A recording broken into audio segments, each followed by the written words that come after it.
প্রিয় পঞ্চম শ্রেণীর শিক্ষার্থীরা, পড়াশোনা করি চ্যানেলের পক্ষ থেকে তোমাদেরকে অনেক অনেক অভিনন্দন। আমরা আজকে তোমাদের গণিতের তৃতীয় অধ্যায় অর্থাৎ গুণনীয়ক এবং গুণিতক এই অধ্যায়ের 40 পৃষ্ঠার যে বিষয়গুলো রয়েছে এগুলো নিয়ে আলোচনা করছি। তো আগের পার্টগুলো যারা দেখোনি, আমরা ভিডিও নিচে প্লে লিস্টের লিঙ্ক দিয়ে দিই, সেখান থেকে দেখে নেবে। তো এখানে এই গুণনীয়কের মাধ্যমে কিন্তু গসাগু অর্থাৎ গরিষ্ঠ সাধারণ গুণনীয়ক বের করতে হয়। তো এখানে দেখো গুণনীয়ক বের করার একটা সিস্টেম আছে। হ্যাঁ, এখানে যে লিখেছিল দেখো যে এই যে 12 এর গুণনীয়ক গুলো হলো, তো ছোট সংখ্যার ক্ষেত্রে আমরা চিন্তা করে করে বের করতে পারি যে আসলে এই 12কে কোন কোন সংখ্যা দিয়ে ভাগ করলে ভাগগুলো মিলে যাবে অর্থাৎ নিঃশেষে বিভাজ্য হবে। তো সেই ভাজকগুলো হচ্ছে যে 12 এর গুণনীয়ক। তো কোন সংখ্যার গুণনীয়ক গুলোর মধ্যে সর্বদা এক এবং ওই সংখ্যা থাকবেই। দেখো 12 গুণনীয়কের মধ্যে সবচেয়ে ছোট গুণনীয়ক হচ্ছে এক, আর সবচেয়ে বড় গুণনীয়ক হচ্ছে ওই সংখ্যা নিজেই। কোন সংখ্যার গুণনীয়ক হলো সেই সব সংখ্যা যাদের দ্বারা ওই সংখ্যাকে ভাগ করলে কোনো ভাগশেষ থাকে না। তো সংক্ষিপ্ত প্রশ্নে যদি আসে গুণনীয়ক কাকে বলে, তাহলে তোমরা এটা ইউজ করতে পারো। তো এখানে দেখো 8 এর গুণনীয়ক গুলো 8 এর গুণনীয়ক মানে এখান থেকে তোমাকে বাছাই করতে হবে আহ, গোল দিয়ে দিয়ে।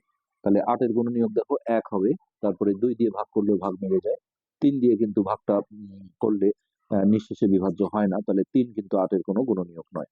আবার 4 কিন্তু 8 এর গুণনীয়ক, তারপর 8 নিজেও 8 এর গুণনীয়ক। এরপর 9 এর গুণনীয়ক গুলো দেখো, প্রথমে 1 হবে, তারপর 3 দিয়ে ভাগ করলে মিলে যায়, 3টা গুণনীয়ক হবে। তারপরে এইখানে মাঝে যে সংখ্যাগুলো আছে এগুলো একটা দিয়েও কিন্তু 9কে ভাগ করলে ভাগটা মিলে যাবে না, সেক্ষেত্রে এই 9 হচ্ছে 9 এর একটা গুণনীয়ক। তারপর 19 এর গুণনীয়কের ক্ষেত্রে আমরা যদি দেখি, 19 কিন্তু একটা মৌলিক সংখ্যা, আমরা আগের পাঠে দেখিয়েছিলাম মৌলিক সংখ্যা। তো যে সংখ্যা শুধুমাত্র দুইটা গুণনীয়ক থাকে, একটা হচ্ছে 1 আর ওই সংখ্যা নিজেই, সেই সংখ্যাগুলোকে আমরা বলি হ্যাঁ মৌলিক সংখ্যা। তাহলে দেখো এই যে মাঝে যতগুলো সংখ্যাই আছে এগুলো কোনোটা দিয়ে কিন্তু 19কে ভাগ করলে ভাগটা মিলবে না। তো এইখানে নিচের সংখ্যাগুলোর গুণনীয়ক লিখি, তাহলে এখানে 14 গুণনীয়ক আসলে কি হবে। 14 গুণনীয়ক হচ্ছে দেখো নিচের সংখ্যাগুলোর গুণনীয়ক লিখি। তো আমি 14 গুণনীয়ক অনেক কিছুই লিখতে পারি, এখানে আসলে দুটো ঘর দেখানো হয়েছে। তো ফার্স্ট টাইম আমি যেটা করব সেটা হচ্ছে যে আহ, মৌলিক গুণনীয়ক যদি লিখি, তাহলে দেখো 2 আর হচ্ছে 7। তারপর 18-র ক্ষেত্রে আমি এইভাবে করতে পারি যে প্রথমে হচ্ছে 9 দুগুণে 18, তাহলে 2 গুণন 9, মানে একটা মৌলিক নিতে হবে তার সাথে একটা যৌগিক। এখন কখনো যদি দুইটাই মৌলিক হয়ে যায় তাহলে কিন্তু আর বের হবে না। এরপর 9কে ভেঙে দেখো 3 গুণন 3, এইভাবে লেখা যায়। আচ্ছা, এরপর এখানে আছে 24, তাহলে 24-এর ক্ষেত্রে আমি দেখো প্রথমে 12 দুগুণে 24 যদি দিই, এখানে 2 দিলাম, যেহেতু এখানে আর কোনো ঘর নেই তাহলে 12টা আমি এইখানে বসালাম। তারপরে আমি 12-র বদলে 3 4 12 লিখলে এখানে 3 দিলাম আর এখানে 4 দিলাম, 4কে ভেঙে দেখো 2 গুণন 2, এইভাবে মৌলিক উৎপাদকে বিশ্লেষণ করে নেওয়া যায়। তো আমি যেটা বলছিলাম যে কোনো সংখ্যার আসলে গুণনীয়ক কিভাবে বের করতে হয়, আমি সেই সিস্টেমটা তোমাদের দেখাই। প্রথমে যে সংখ্যার তোমরা গুণনীয়ক বের করবে, এক গুণন সেই সংখ্যাটা লিখবে। তারপর এইটাকে হচ্ছে যে যদি জোড় সংখ্যা হয় তোমরা সবসময় 2 দিয়ে ভাগ করবে, তবে আমি যদি চাই যে 3 দিয়ে ভাগ করব, 4 দিয়ে, তবুও হবে। তো জোড় সংখ্যা হলে আগে 2 দিয়ে ভাগ করব। তো 2 দিয়ে ভাগ করলে হচ্ছে 6, তো একে আমি যা দিয়ে ভাগ করব তা দিয়ে অপর পাশে গুণ করে গুণফল বসাবো। তো আমি যেহেতু 2 দিয়ে ভাগ করেছি তাহলে একে আমি 2 দিয়ে গুণ করব, 2 অক্ষে 2। এরপর দেখো আবারও 6কে আমি 2 দিয়ে ভাগ করব, তাহলে এটা হচ্ছে 3, আর একে 2 দিয়ে গুণ করলে 4। তাহলে যখন মৌলিক সংখ্যা এসে যায় তখন আসলে ভাগটা বন্ধ হয়ে যায় এই পাশে। হ্যাঁ, তখন আমরা দেখো বড় বড় সংখ্যার ক্ষেত্রে আবার এই পাশে ভাগ করব, এই পাশে গুণ করব। তো আমি যদি এই 4 যেহেতু জোড় সংখ্যা, 2 দিয়ে ভাগ করি তাহলে 2 আসবে, এই যে রিপিট হয়ে যাবে, এই পাশে 2 আসলে এখানে 6 আসবে।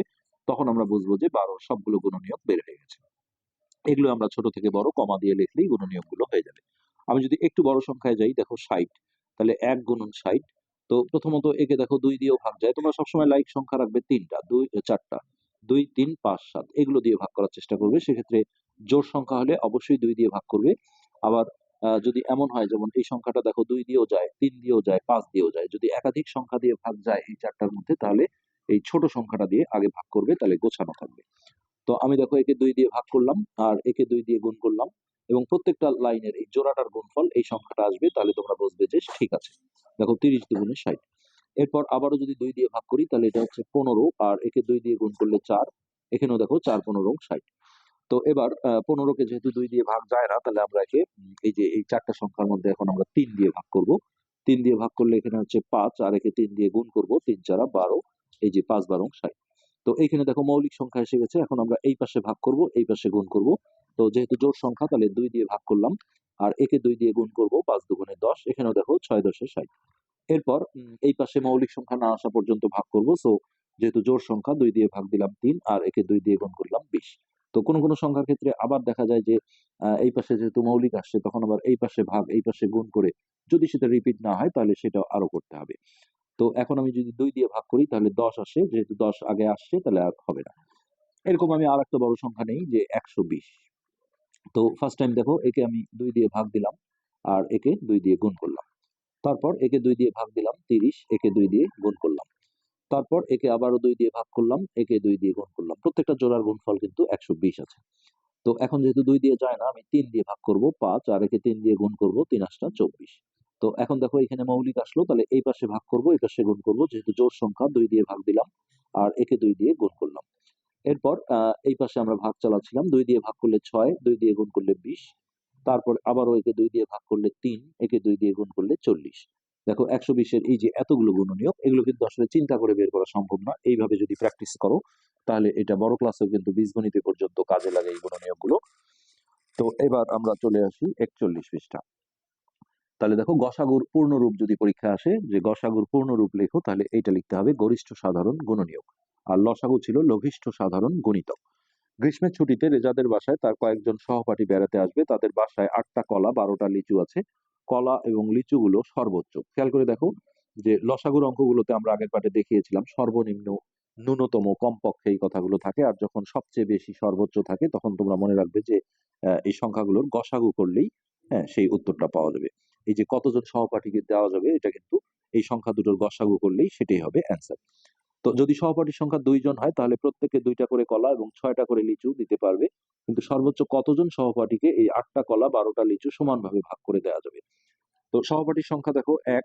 এটা আসলে জাস্ট একটা ছক করে দেওয়া হয়েছে, আসলে মূল বিষয়টা হচ্ছে এদের গসাগু করতে হয়।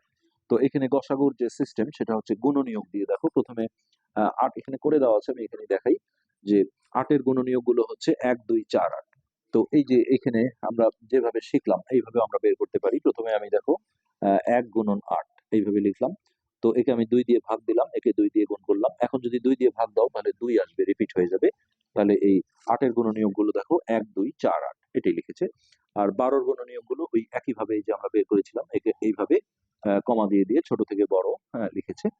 তারপর এখানে 2টা বৃত্ত দিয়ে দেখো এই দুটার মধ্যে কমন গুণনীয়ক কে কে আছে, এই যে 1 আছে 2 আছে আর 4, এই দুটোকে এই দুটা যেটা বৃত্ত যে একই জায়গায় ছেদ করেছে সেই জায়গায় লিখেছে। আর বাকিগুলো এখানে যে 8 ছিল এটা ফাঁকা জায়গায়। আর এখানে অঙ্ক করার সময় এরকম করতে হবে না। হ্যাঁ, এখানে 12 গুণনীয়ক গুলোর মধ্যে এই 3টা কিন্তু এখানে আছেই, বাকিগুলো এখানে। তাহলে এই যে এদের মধ্যে সবচেয়ে বড় যেটা সাধারণ গুণনীয়ক অর্থাৎ 4, এই 4ই হবে কিন্তু এই সংখ্যাগুলোর গসাগু। তো এই কথাগুলো এখানে বলেছে। এই যে শেষে বলে দিয়েছে গরিষ্ঠ সাধারণ গুণনীয়ক গসাগু, অর্থাৎ আহ দুই, এটা দেখো গসাগু কাকে বলে আসলে তোমাদের এটা লিখতে হবে যে 2 বা ততোধিক সংখ্যার সাধারণ গুণনীয়কগুলোর মধ্যে সবচেয়ে বড় সাধারণ গুণনীয়ককে বলা হয় গরিষ্ঠ সাধারণ গুণনীয়ক বা গসাগু। আর পূর্ণরূপ যদি বলে গসাগুর তাহলে এইটা লিখতে হবে। এই হলো এটার বিষয়। তার মানে এটা পরবর্তীতে আসলে এখানে আছে, এখানে দেখো 13 আর 16 গসাগু বের করতে বলা হয়েছে। তাহলে 13 কিন্তু একটা মৌলিক সংখ্যা, এর গুণনীয়ক শুধুমাত্র 2টা, একটা হচ্ছে 1 আর ওই সংখ্যা নিজে। আর 16 গুণনীয়ক গুলো আমরা যদি ওই যে 1 গুণন 16 করে বের করি তাহলে দেখো কি কি বের হয় আমরা একটু দেখি। তো 1 গুণন 16 যেহেতু জোড় সংখ্যা আমি 2 দিয়ে ভাগ দেবো, 2 দিয়ে ভাগ দিলে 8 আর একে 2 দিয়ে গুণ, আবার একে 2 দিয়ে ভাগ দিলে 4, হ্যাঁ, আর একে 2 দিয়ে গুণ 4, প্রত্যেকটা জোড়ায় গুণফল দেখো 16 আছে। তো এবার যদি আবারও 2 দিয়ে ভাগ দেই 2, তাহলে এটা রিপিট হয়ে যাবে। তার মানে 1 2 4 একটা নেব, 1 2 4 8 16। তো এটা হচ্ছে আমাদের 16 গুণনীয়ক, 1 2 4 8 16। 13 আর 16 সাধারণ গুণনীয়ক। তাহলে এখানে দেখো সাধারণ গুণনীয়ক মানে দুজনেরই আছে, এটা শুধু 1। তাহলে এই সাধারণ গুণনীয়ক যদি আরো থাকতো তাদের মধ্যে বড়টা হচ্ছে গসাগু, যেহেতু একটাই আছে তাহলে এটাই। তো আমরা শর্টকাটে মনে রাখবো যে যখন দেখো এরকম 13 আর 16, হ্যাঁ, কোনো সংখ্যা দিয়ে দুটোকেই ভাগ যায় না তখন গসাগু হয় 1। কিন্তু আমরা আগের পাঠে দেখিয়েছিলাম যে এরকম পরিস্থিতি যখন কোনো সংখ্যা দিয়ে দুজনকে ভাগ যায় না তখন লসাগু কিন্তু এই দুটো গুণ করতে হয়। এই জিনিসটা তোমাদের মাথায় রাখতে হবে। তো এই কথাটাই এখানে বলেছে যে 2 বা ততোধিক সংখ্যার সাধারণ গুণনীয়ক যদি শুধু 1 হয়, হ্যাঁ, তাহলে সংখ্যাগুলোর গসাগু হবে 1। আচ্ছা, এইখানে দেখো কিছু গসাগু দেওয়া হয়েছে, আমরা সেটা একটু দেখি। এখানে প্রথম যে অঙ্কটা আছে 9 আর 11, তো এদের কিন্তু কোনো সাধারণ গুণনীয়ক নেই। তো আমরা এখানে সরাসরি এইভাবে করে দেখাতে পারি যে 9 এর গুণনীয়ক, হ্যাঁ 9 এর গুণনীয়ক শুধুমাত্র দুইটা হবে, একটা হচ্ছে 1 আর ওই সংখ্যা নিজে। ঠিক একইভাবে 11 এর গুণনীয়ক হবে 1 আর 11। তাহলে এই দেখো একমাত্র সাধারণ গুণনীয়ক হচ্ছে 1, তাহলে এখানে আমরা বলে দিতে পারবো যে গসাগু হচ্ছে, সরাসরি লিখে দিতে পারো 1। এরপর 17, 18 এই দুটোর ক্ষেত্রেও একই হবে, এদের কোনো সাধারণ গুণনীয়ক কিন্তু 1 ছাড়া আর কিছু নেই, যেমন 17 আর 18। তো দেখো 17 এর গুণনীয়ক হচ্ছে 1 আর 17, আর 18-র গুণনীয়ক বেশ কিছু পাবো আমরা, এটা আমরা রাফে বের করে নিই। 1 গুণন 18, তো 2 দিয়ে ভাগ দিলাম, 2 দিয়ে গুণ করলাম, এবার 3 দিয়ে ভাগ দিলাম, 3 দিয়ে গুণ করলাম। দেখো সবগুলো গুণফল কিন্তু 18 আছে। তো এখন এই 18-র গুণনীয়ক গুলো যদি আমরা লিখি 1, 2, 3, 6, 9, 18, তো এই দুটোর মধ্যে দেখো সাধারণ গুণনীয়ক শুধুমাত্র 1, তার মানে গসাগু হচ্ছে 1, গসাগু 1, এই বিষয়টি। এরপর 3 নম্বরে আছে 23, 24, এটাও কিন্তু 1 উত্তর হবে, কেননা 23-এর গুণনীয়ক হচ্ছে 1 আর 23, 23-এর এটা যেহেতু মৌলিক সংখ্যা দুইটাই গুণনীয়ক হবে 1, 23। আর 24-এরটা আমরা একটু রাফে বের করে নিই, 1 গুণন 24, তো 2 দিয়ে ভাগ দিলাম, একে 2 দিয়ে গুণ করলাম, আবার 2 দিয়ে ভাগ দিলাম, একে 2 দিয়ে গুণ করলাম, একে 2 দিয়ে ভাগ দিলাম, একে 2 দিয়ে গুণ করলাম। তো এখন দেখো এখানে মৌলিক সংখ্যা আসছে, আমি যদি এই পাশে ভাগ করি 2 দিয়ে, 4, এই যে রিপিট হয়ে যাবে, তার মানে এর গুণনীয়ক কিন্তু বের হয়ে গেছে। তাহলে এখানে 24-এর গুণনীয়ক হচ্ছে 1, 2, 3, 4, 1, 2, 3, 4, 6, 8, 12, 24, যতই আসুক এখানে 1 ছাড়া কিন্তু আর কোনো সাধারণ গুণনীয়ক নেই, তার মানে এখানে আমরা বলে দিতে পারবো যে গসাগু 1।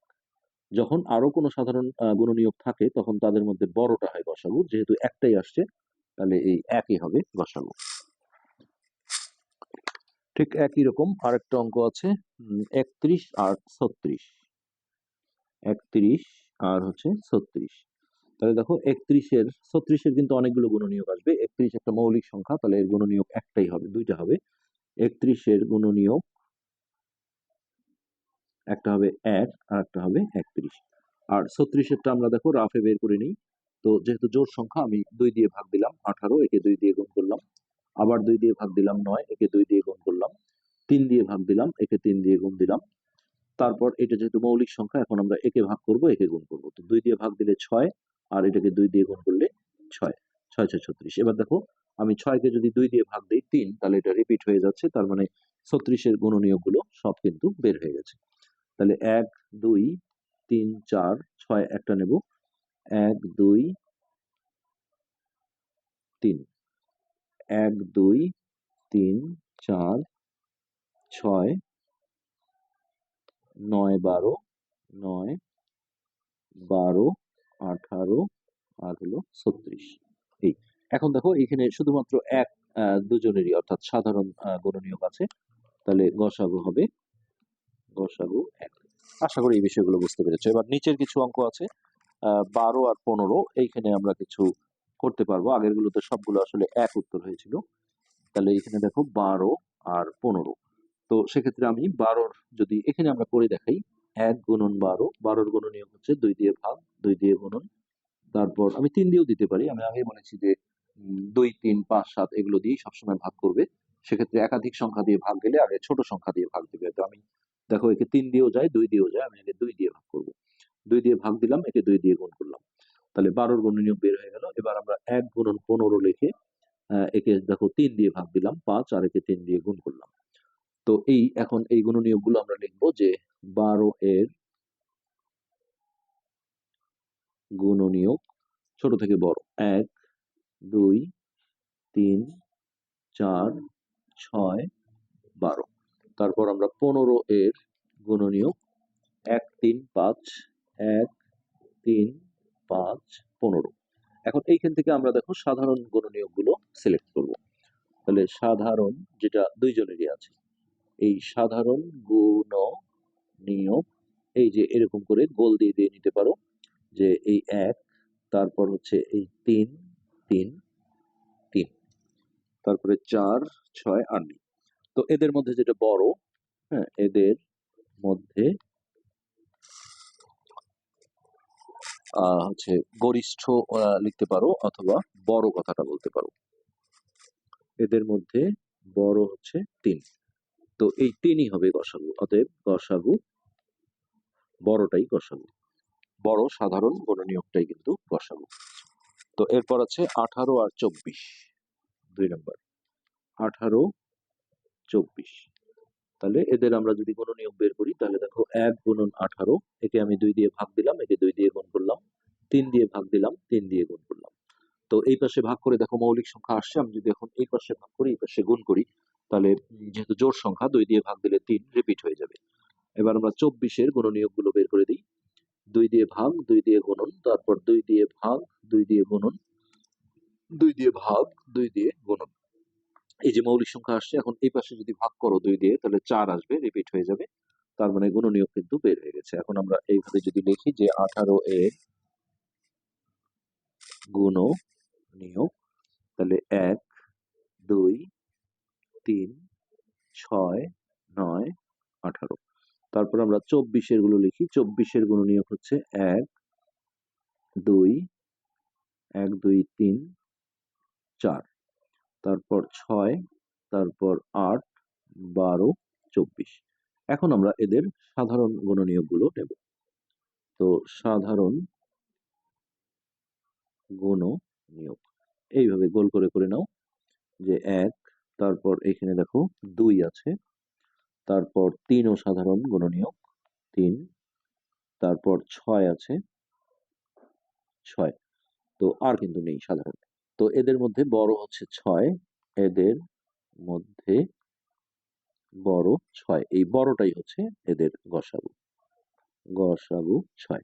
তো এই গসাগু নির্ণয়ের কিন্তু আরো পদ্ধতি আছে, যেটা আমরা ধীরে ধীরে দেখব। তো এইখানে ৩ নম্বর। ৩ নম্বরে আছে দেখো ২৪ আর ৩০। তো এই ২৪-এর গুণনীয়ক আমাদের এখানে বের করা আছে, আমরা এখান থেকেই নিয়ে নিই। ২৪ এর